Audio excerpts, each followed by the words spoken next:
Hey everybody, it's Regan Sample, real estate agent here in Longmont, and today I'm with City Council member Marcia. So we've got city elections coming up this November, and I've invited all the candidates. There's 10, 3 running for mayor, 6 for at-large seat, and there's 1, Marcia Martin, running for Ward 2.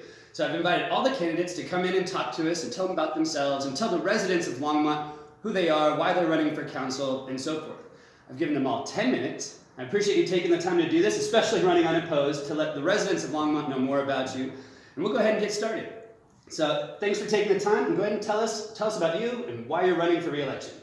Well, thank you, Reagan. I really appreciate this opportunity to get a little earned media. As Reagan told you, I'm in the very end of my 4th year on council and running for a 2nd term. And I'm basically doing it because I've got a lot of work still to do.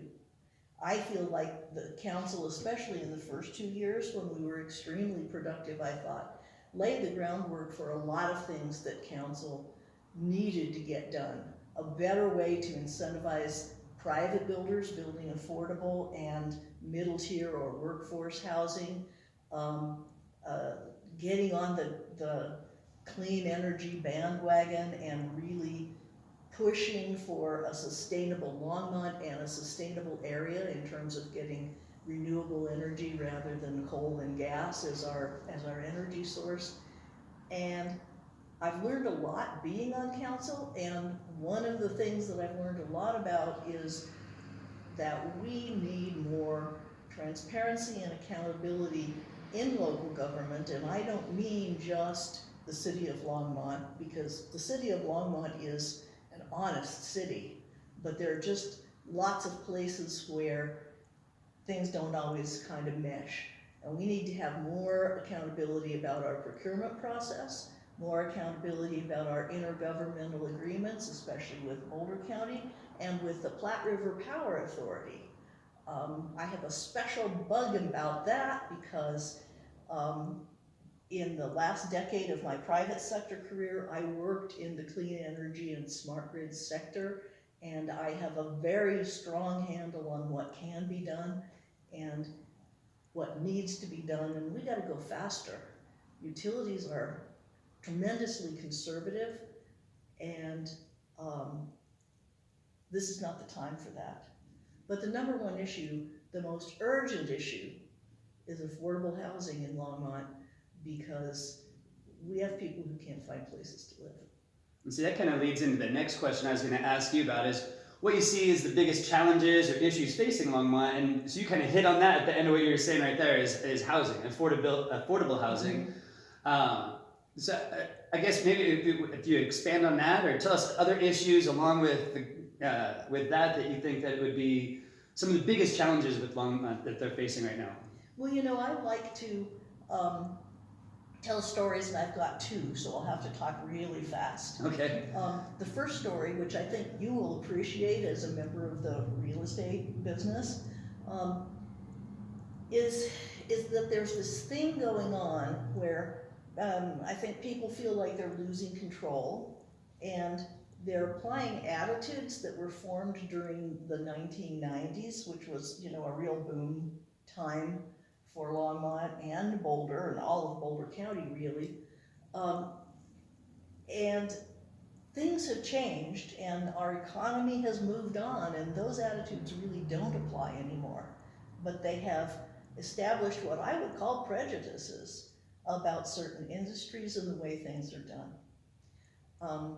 I mentioned this to a friend of mine who is high up in the Democratic Party in Colorado, and somewhat to my surprise, he went on a big rant about it. He said, you know, the limited growth segment is really powerful and scary because they don't understand the consequences of what they're advocating.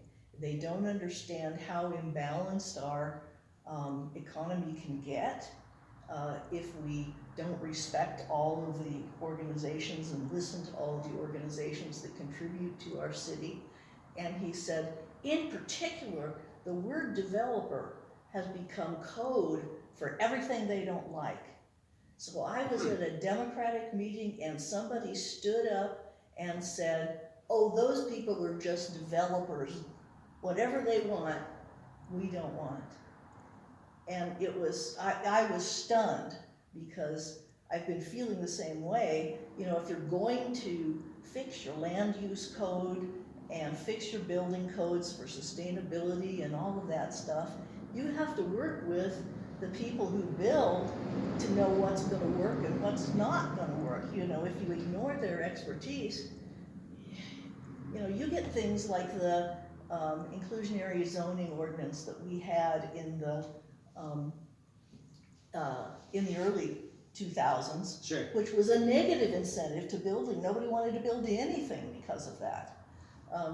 And that, at least, is not true of the one we have now. Sure. You know, it needs fixing. It needs more incentive for attainable housing. So, you know, so that was a big deal, and we're learning as we go, and we have to fix it. And I hope we're going to fix some of it, you know, starting the next council meeting, honestly. Sure.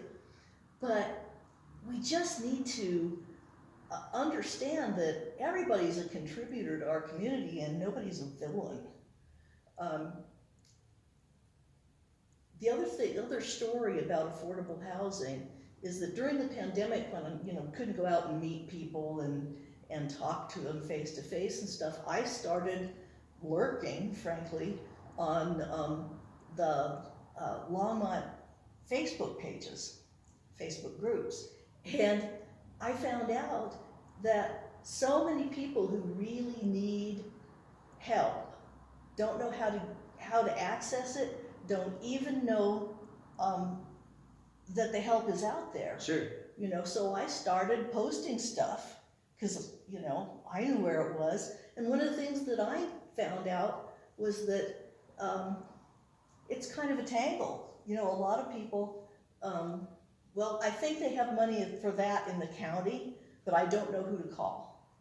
So I think that one of the things I'll work for in my next term, which is not at risk, as Regan told you, is to get kind of a no wrong door network going on where it's easy to find that stuff. It's easy to complain if you have a defect in your rental property that your landlord won't fix. Most people who are, you know, precarious and have to worry month to month about making rent are scared of their landlords. Well, you know, most of the landlords I know aren't scary. Sure. But it doesn't matter. All it takes is if your landlord is scary and you're going to do the wrong thing. You know? Or the perception of it. They don't have to be scary. If you feel scared, it doesn't matter. That's right. That's right. And in fact, we have a lot of services, like free mediation services, to help people with that kind of situation. But if you don't know about it, or you think you can't afford it, or it's scary in and of itself, then it doesn't help you. And so we need to fix it so that it does help.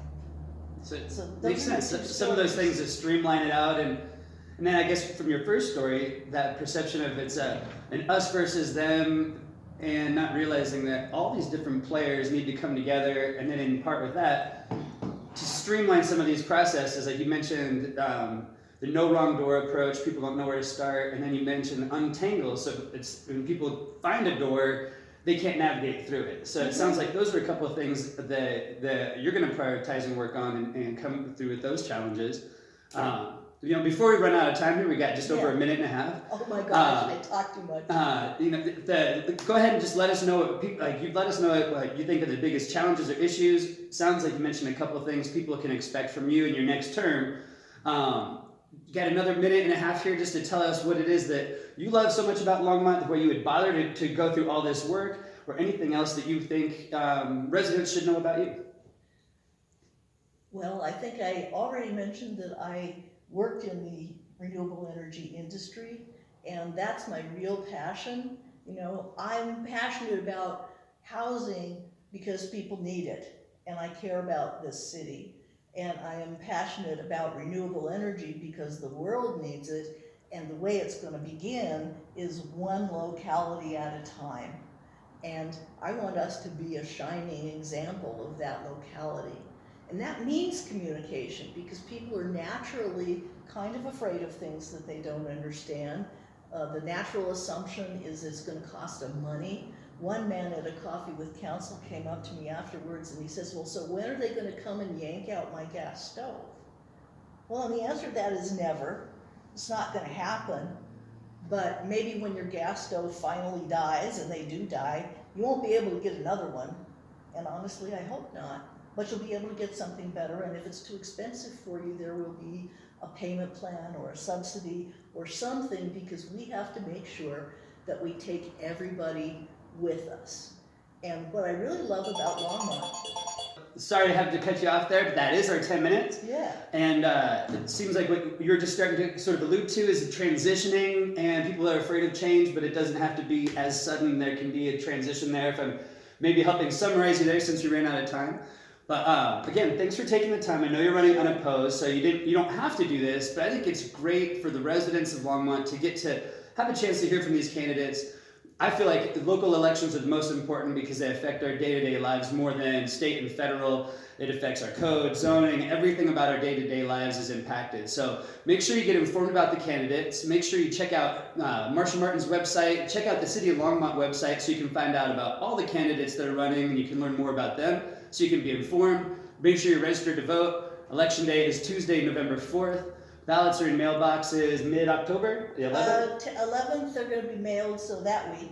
So second week of October, be checking your mailbox, so make sure to get your ballot, be informed. Don't forget to turn them in and vote by November 4th. Thanks for watching, and thanks for taking the time. Thanks everybody for listening.